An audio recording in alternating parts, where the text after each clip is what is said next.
दरअसल भारतीय जनता पार्टी और खासकर बीजेपी का जो आईटी सेल गंदगी उगलने का काम करता है, अब उसी नीति रीति से जब बीजेपी के नेताओं को जवाब दिया गया तो बेचारे घुटने के बल बैठ गए।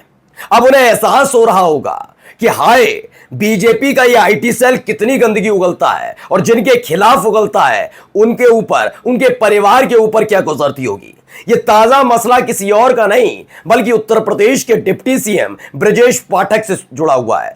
आप तक ये खबर पहुंच गई होगी कि ब्रजेश पाठक वर्सेस समाजवादी पार्टी शुरू हो चुका है। दरअसल ब्रजेश पाठक पिछले कई दिनों से उनके पास कोई ऐसा मुद्दा नहीं था जिसके जरिए वो समाजवादी पार्टी अखिलेश यादव पर निशाना साध सके, जबकि उनको लगाया गया था कि जिस तरीके से बीजेपी से ब्राह्मण भी दूर जा रहे हैं, उन्हें वापस लेकर आइए। वापस नहीं लेकर आ पाए तो यकीन मानकर चलिए, आने वाले वक्त में ये कुर्सी, ये ताज, ये सिंहासन आपसे छिन सकता है। आप डिप्टी सीएम से पूर्व डिप्टी सीएम हो जाएं, बड़ी बात नहीं है। तो इसी कवायद में वो जुटे थे, एक ही तरह के बयान बार बार दे रहे थे, बार बार समाजवादी पार्टी को डीएनए याद दिला रहे थे। लेकिन इस बार तगड़ा जवाब मिला। इस तगड़े जवाब का किसी भी तरीके से समर्थन आपका अपना चैनल न्यूज सर्किल नहीं करता, लेकिन हकीकत यह है कि यह वही भाषा शैली है जो बीजेपी आईटी सेल की तरफ से हमेशा इस देश के बड़े बड़े नेताओं के लिए इस्तेमाल की जाती है। इस बार समाजवादी पार्टी के आईटी सेल ने ब्रजेश पाठक के खिलाफ इस्तेमाल कर दी। फिर देखिएगा कितने बेबस, कितने लाचार नजर आए। नमस्कार, मैं हूं प्रज्वल गौतम और आप देख रहे हैं न्यूज सर्किल। मैं अपनी इस वीडियो की शुरुआत करूं उससे पहले फिर से मैं आपसे कहना चाहूंगा, जो भाषा शैली का इस्तेमाल समाजवादी पार्टी के आईटी सेल की तरफ से किया गया, उसका समर्थन किसी भी कीमत पर स्वस्थ लोकतंत्र में ना हमारा चैनल और ना कोई करेगा। लेकिन हकीकत यह है कि आज जो ब्रजेश पाठक पर गुजर रही है, जिस तरीके से वो अखिलेश यादव, जिस तरीके से वो डिंपल यादव से सवाल कर रहे हैं, अब आप सोचिए किस तरह की असहाय स्थिति है कि आप इन लोगों को जवाब देने के लिए कुछ भी नहीं कर सकते, बस एफआईआर दर्ज करा सकते हैं।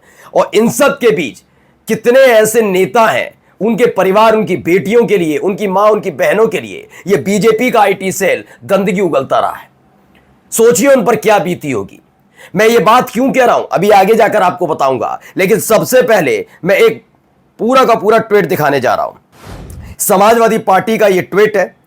इनकी तरफ से कहा गया है कि बात बात पर, यह पहली बात तो समझिए, समाजवादी पार्टी का ट्विटर हैंडल नहीं है, यह उनके मीडिया सेल का है। जैसे बीजेपी का ट्विटर हैंडल नहीं इस्तेमाल किया जाता, बीजेपी आईटी सेल वाला स्थिति है वैसे ही। लेकिन बीजेपी के अपने खुद के ट्विटर हैंडल भी गंदगी उगलने से बाज नहीं आते।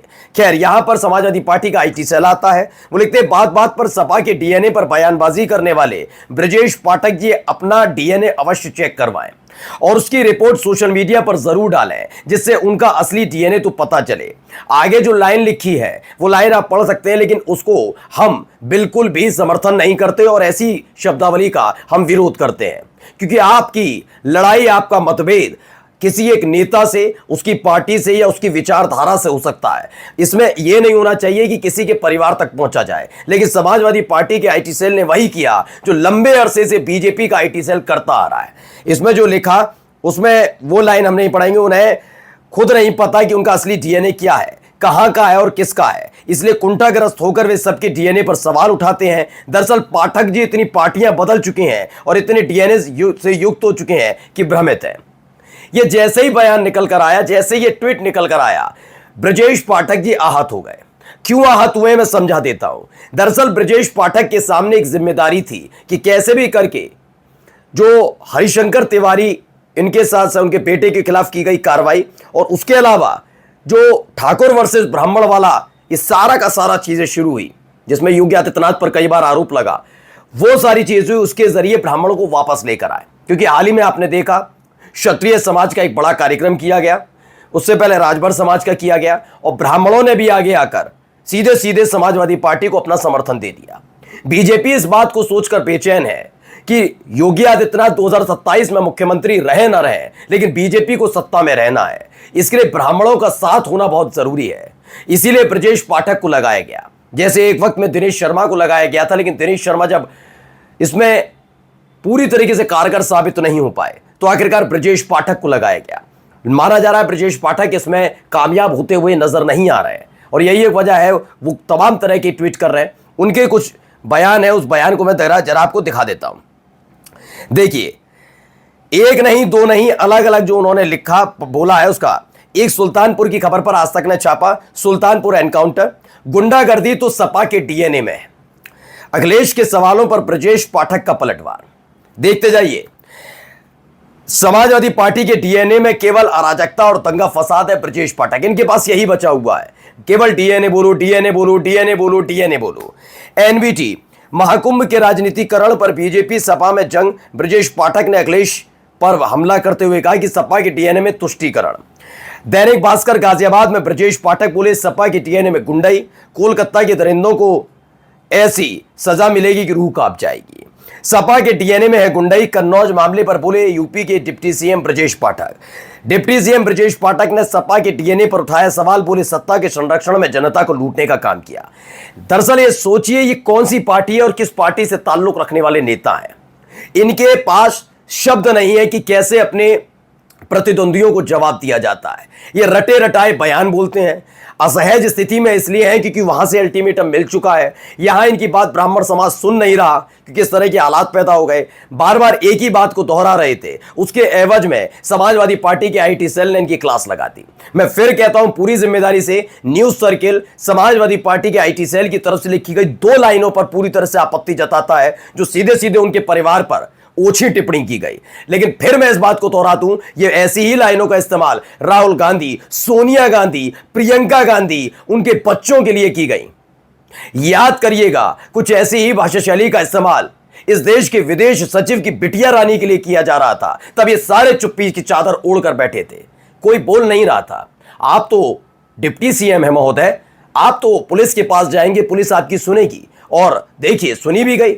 जैसे ही एफआईआर दर्ज हुई, इसके फौरन बाद ही इसको समाजवादी की जो पार्टी का जो मीडिया सेल है उसकी तरफ से, आईटी सेल की तरफ से इसे डिलीट कर दिया गया। ये वो रिपोर्ट है जो ब्रजेश पाठक की तरफ से दी गई थी, डिप्टी सीएम की तरफ से। अब सवाल यह है, आप तो उप मुख्यमंत्री हैं, डिप्टी सीएम हैं, आप तो पुलिस से कहेंगे, पुलिस आपकी बात मानेगी। लेकिन जरा विदेश सचिव की बिटिया रानी के खिलाफ, गंदगी उगलने वालों के खिलाफ आप क्यों नहीं जा सके? आप बता पाएंगे कि राहुल गांधी की जो भारत न्याय यात्रा और भारत जोड़ो यात्रा में महिलाएं आ रही थी, आप ही की पार्टी का आईटी सेल गंदगी उगल रहा था, आप चुपचाप क्यों बैठे थे? कितनी गंदी और ओछी बात कर रहे थे। मैं तो बीजेपी आईटी सेल के मुखिया से कहना चाहता हूं, क्या वो अपने परिवार के लोगों के लिए ऐसे बात सुने करेंगे? अब इसके एवज में क्या लिखते हैं, कितने असहाय हो गए, जरा पढ़िए। इस पर ब्रजेश पाठक ने सीधे सीधे इनकी जो ये देखिए, इसमें ये बताते हैं ब्रजेश पाठक कि क्या ये जो शब्दावली है, ये सारी चीजें हैं। तो इस पर जवाब देते हैं, अखिलेश जी आपकी पार्टी की भाषा है, यह आपकी पार्टी की भाषा है, यह आपकी पार्टी का ऑफिशियल हैंडल है। किसी के दिवंगत माता पिता के लिए शब्दों का यह चयन है। लोकतंत्र में सहमति असहमति, आरोप प्रत्यारोप सब चलते आए हैं, चलते रहेंगे। और पर आप अपनी पार्टी को इस स्तर पर ले आएंगे? क्या आदरणीय डिंपल जी इस स्त्री विरोधी और पतित मानसिकता को स्वीकार करेंगी? सोचिएगा, बिल्कुल नहीं स्वीकार करेगा कोई भी। ये अखिलेश यादव को भी सोचना चाहिए, ये सोचना चाहिए पूरी समाजवादी पार्टी को। लेकिन उससे पहले भारतीय जनता पार्टी को सोचना चाहिए। और मैं फिर से कहूंगा, डिप्टी सीएम साहब, ये भारतीय जनता पार्टी की ओछी राजनीति करने वाले अपने आईटी सेल को पहले समझाइए, वो कितनी गैरत, मतलब कितनी गलीज, घिनौनी और लिजलीजी बातें अपने मीडिया सेल पर परोसता है। ये तो उसका एडवांस वर्जन था, लेकिन गलत है। लोकतंत्र में ऐसी भाषा शैली का कोई इस्तेमाल नहीं होना चाहिए, और जो भी इस्तेमाल करे उसे जेल की सलाखों के पीछे होना चाहिए। और अगर ये शुरू हुआ तो यकीन मानकर चलिए, मोदी शाह का खास अमित मालवीय सबसे पहले जेल की सलाखों के पीछे होगा। नमस्कार।